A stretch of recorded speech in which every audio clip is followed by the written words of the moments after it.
நமஸ்காரம். உங்கள் அன்பிற்கு அபிமானத்திற்கு வித்யாபுத்திரன் டிஆர் ராஜா குளத்தூர்லேருந்து பேசுகிறேன். இது என்னுடைய 284வது வீடியோ. இதில் அக்ஷர சக்தி பீடங்கள் நம்ம பார்க்கக்கூடியது அஹ அப்படின்ற வார்த்தை கொண்ட லெட்டர். இது 16வது அக்ஷர சக்தி பீடமாக அமையிறது. இதில் இந்த தேவி என்ன சொல்லிருக்குன்னா அஜாதேவின்னு சொல்லியிருக்கு. இந்த அஜாதேவி எப்படி இருக்கான்னா 3 திருமுகங்கள் இருக்குது, 3 முகங்கள், 6 கைகள் இருக்குது, 3 கண் இருக்குது. ஸோ ஒவ்வொரு முகத்துலேயும் 3 கண். ஸோ இதில் என்னென்ன வச்சுருக்காங்கன்னா வலப்பக்கத்தில் சூலம் அந்த கட்கம்ன்றத வாழ் வச்சுருக்க, இங்கே பரமுத்திரை கூட அமைக்கிறார். அந்த பக்கத்தில் அங்குசம் இருக்குது, கேடயம் இருக்குது, அபயமுத்திரை இருக்குது. வலக்காலை முடித்து இடக்கால தொங்கிட்டுருக்கா, புலி வாகனத்தில் இருக்கான்னு சொல்லப்படுறது. இப்போ பற்றி பார்க்கலாம். அவரை பற்றி அகாராக்கிய துவஜாதேவி திரிசரா ச திரிலோச்சன ரத்த பீதாம்பர குரூர தரேஷு வரவாகன ஷட்புஜ சூல பட்டாசி வரதானன கரான்வித வாமேங்குச மகாகேடாயாந்த் தன்னே கரே கிரமாத். சமஸ்கிருத மொழியில் கடைசி உயிரெழுத்து அக. இது தேவதையாக கருதப்படுவள் அக்ஷராதேவி அல்லது அஜாதேவி. அவள் ரூபத்தையே பெக்கடிச்சது சாப்பிட்ற நூல் சொல்கிறது. இதன் 3 சிரங்கள், 3 கண்கள், 6 கரங்களுடன் சிவந்த மேனியில் மஞ்சள் பட்டாடை கட்டின்னு உட்காந்துட்டுருக்காவ. ஸோ என்ன நினச்சிருக்காவ, 3 கைகளிலும் இடப்பக்கத்தில் அங்குசம், கேடயம், அபயமுத்திரையும், வலப்பக்கம் 3 கைகளில் சூலம், பட்டாக்கத்தி, வரமுத்திரையும் உண்டு புலிவாகனத்தில் எழுந்துள்ளிருக்கா. இந்த எழுத்தில் தேவியானவர் சைவத்தில் மகாசேனனாகவும், வைணவத்தில் அனிருத்தனாகவும், லக்ஷ்மியாக, கலைகளில் நிபுணராக, துக்கம் மெயினிட்டால் வேதனைப்படும் உள்ளமாக அழைக்கப்படுகிறார் என்று அந்த மந்திராபிதானம் சொல்கிறது அவளை பற்றி. இந்த எழுத்தின் பிறப்பிடத்தில் சதி தேவியின் இடது கண்ணம் விழுந்துருக்கு. வலக்கண்ணம், இடக்கண்ணம், வலது கை சொல்கிறோம் இல்லையா. இங்கே சதி தேவியின் இடது கண்ணம் விழுந்து அந்த திருத்தலம் மகாசக்தி பீடமாக வந்தது. இந்த திருத்தலம் எங்கே இருக்குது? கரதோயான்ற இடத்துல பங்களாதேஷில் இருக்குது அது. ஸோ அந்த அந்த திருத்தலம் மகாசக்தி பீடமாக மாறியது என்றும், அது சந்திரபுரம் அல்லது கரதோயா ஆர் காத்தியா பீடம் என்றும் எனப்படுகிறது. இந்த தலத்தில் செய்யப்பட்ட அனைத்து ஆராதனைகளும் சித்தி அடைகின்றன என்றும் மேரு தந்திரம் சொல்கிறது. ஒரிஜினலாக இந்த இடத்துல 10 அடி உயர பத்திரகாளி இருந்துதான். ஆதி காலத்தில் 10 அடி உயரத்தில் இருந்துதான். ஸோ இவளுக்கு இன்னொரு பேர் என்ன, அப்பர்ணா. அப்பர்ணால என்ன, இந்த சாதகனை கடந்தொல்லிக்கு இதில் வருது, லலிதாவில் வரும். அப்பர்ணா சண்டிகா, சண்ட முண்டா, சிசூதிரின்னு வரும். ஸோ இந்த அப்பர்ணான்னு பர்ணம்னா இலை. அப்பர்ணான்னா இலையை கூட சாப்பிடாம பட்டினி இருந்து சிவனை ஆராய்ச்சி அந்த பொருளில் வருது. ஸோ ஒரு இலையை கூட உண்ணாமல் முழு பட்டினியாகவே இருந்து ஈஸ்வரனை அடைய தேவி கடும் தமம் மேற்கொண்டதாக பார்வதி அப்பர்ணா என்னும் பெயரை அடைந்தாள் என்பதை லலிதா சஹஸ்ர நாமம் 754வது நாமாவளி சொல்கிறது. இந்த ஸ்ரீலகண்டர் அது வாமரர் என்பது இங்குள்ள பைரவர் குறிக்கிறது. அம்மனுக்கு இங்கே உருவம் இல்லை. ஏன்னா ஒரிஜினல் அம்மனை உடைச்சிட்டா முஸ்லீம் பீரியடில். அப்புறமா கோவிலையும் இடிச்சிட்டா. அப்புறமா சின்ன கோவில் கட்டி லிங்க ரூபத்தில் தான் அம்பாள் இருக்கா. லிங்கம் ஒரு அந்த யூ ஷேப், யூவை இப்படி வச்சு அப்படி இருக்கும், அந்த மாதிரி வச்சு அதுதான் பத்திரகாளியாக வழிபடுறாங்களாம் பங்களாதேஷில். ஆனால் பவர் இருக்குது அந்த இடத்துல. ஒன்று தெரிஞ்சுக்கணும், ஒரு முன்னாடியே ஒன்று சொல்லியிருக்கார். இவர் டாக்டர் நாகசாமியின் பெரிய ஆர்ச்சியாலஜிஸ்ட். அவர் அந்த சிவபுரன் நடராஜர் அந்த தேடின்னு போய் இதுக்கு பிறகு லண்டன் கோர்ட்டில் கேஸ் நடக்கிறது. அது உங்கள் ஊர் சாமின்னு எப்படி கண்டுபிடிச்சி சொல்கிறேன்னு கேட்குறாரு. அப்போ சொல்கிறேன், அந்த ஃபோட்டோலாம் கொண்டு வாங்க. கோவில் பார்த்தா இடிபாடுகளில் கல் தான் இருக்குது, கீழே பேஸ்மெண்ட் கல் மாதிரி தான் இருக்குது. கோவில் அடையாளமே நந்தி காணும், ஒன்றுமே காணும். அப்போ சொல்கிறார், சாஸ்திர இதெல்லாம் பிரமாணம்லாம் கொடுத்து ஒரு கோவில் எல்லாத்தையும் இடித்தா கூட அந்த இடத்துல கோவில் இருந்தது ஒருத்தர் சொல்லிட்டாருன்னா அது கோவில் தான். ஏன்னா எப்போ கோவில் கண்டுபிடிக்க முடியாமல் போகணுன்னா பெரும் வெள்ளம் அடித்து அந்த ஊரே முடிவு போய்டுறது. எந்த இடத்துல கோவிலுக்கு தெரியவே இல்லை. அந்த மாதிரி தான் ஐடென்டிஃபிகேஷன் பண்ண முடியாத. எங்கே இந்த கடைக்காலெலாம் தெரியறதோ டெஃபினெட்லி அங்கே திருப்பி கோவில் கட்டலாம்னு சொல்லப்படுறது. ஸோ அது டாக்டர் நாகசாமி வந்து அதை சொல்லி he won the case Sivapuram Natarajar அப்புறமா கொடுத்துட்டா. அது வந்து சேலுக்கு வந்து அந்த நடராஜர் மீட்டெடுத்து பழைய சீஃப் மினிஸ்டர் ஜெயலலிதா பீரியடில் வந்துட்டு சிவபுரத்துக்கு. அப்புறமா கோவிலை கட்டி கும்பாபிஷேகம் பண்ணா. அந்த ஊரில் கோவிலை காணாமல் போன இடம் பாருங்கள், அந்த மாதிரி ஆச்சு. அதனால் எத்தனை தான் முஸ்லீம் படையெடுப்புகள் பல கோவில்கள், இந்து கோவில்கள், ஆயிரக்கணக்கான கோவில்கள் நாசமாக்கப்பட்டன அந்த காலத்தில்.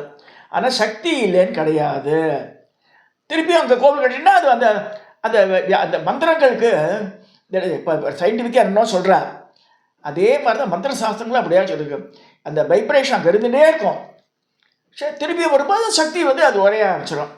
இதை வந்து சில பேர் வந்து அது ஒத்துக்க மாட்டா. ஆனால் நம்ம தான் ஆகணும். சனாதன தர்மிகள்லாம் வந்து கட்டாயம் ஒத்துக்கணும் அதை. ஏன்னா வந்து ஒரு வீட்டிலேயே வந்து ஓடி வீடாக இருக்கும், தாத்தா கொள்ளு தாத்தா அவெல்லாம் பூஜை பண்ணிடுவா. அந்த இடத்துக்கு போனால் நிம்மதி வந்துடும் நமக்கு. கிராமத்தில் எங்கேயோ இருக்கும் அது.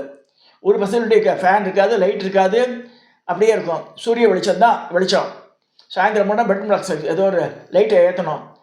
பட் அந்த இடத்துல பவர் இருக்கும்ன்ற. ஏன்னா அந்த இடம் தான் ஒரிஜினல் அப்படின்னு கண்டுபிடிச்சிட்டால definitely power will be there. அது அந்த சக்தி பீடங்கள் நிறைய இடத்துல கிட்டத்தட்ட 75% சக்தி பீடங்கள் அப்படி தான் இருக்குது இப்போ காலக்கிரமத்தில்.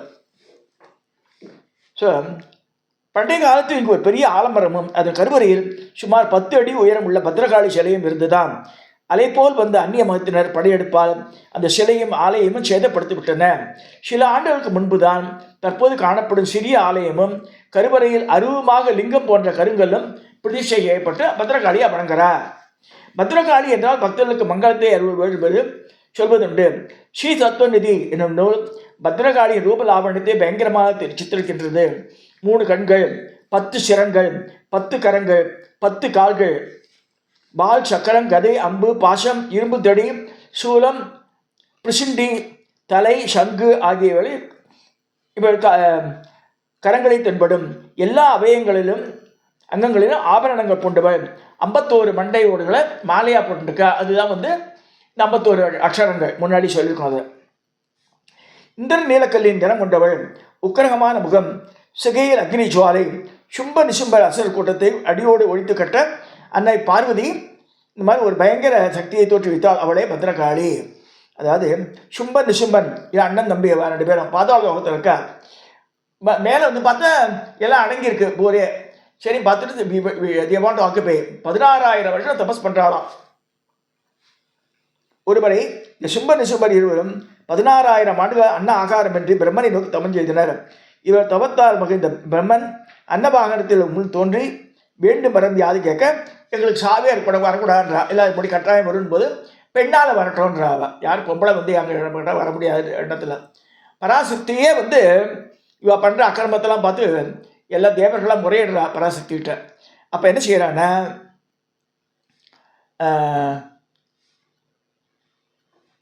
அப்போ வந்து அம்பாளே வந்து இது பண்ணுறா. இதுக்குள்ளே வந்து பிருகு மகரிஷியை கூப்பிட்டு ராஜ்ய பட்டாபிஷேகம் பண்ணிடுறா. அவள் சக்கரவர்த்தியா இவள் 2 பேரும் சும்மன் நிசும்பனும்.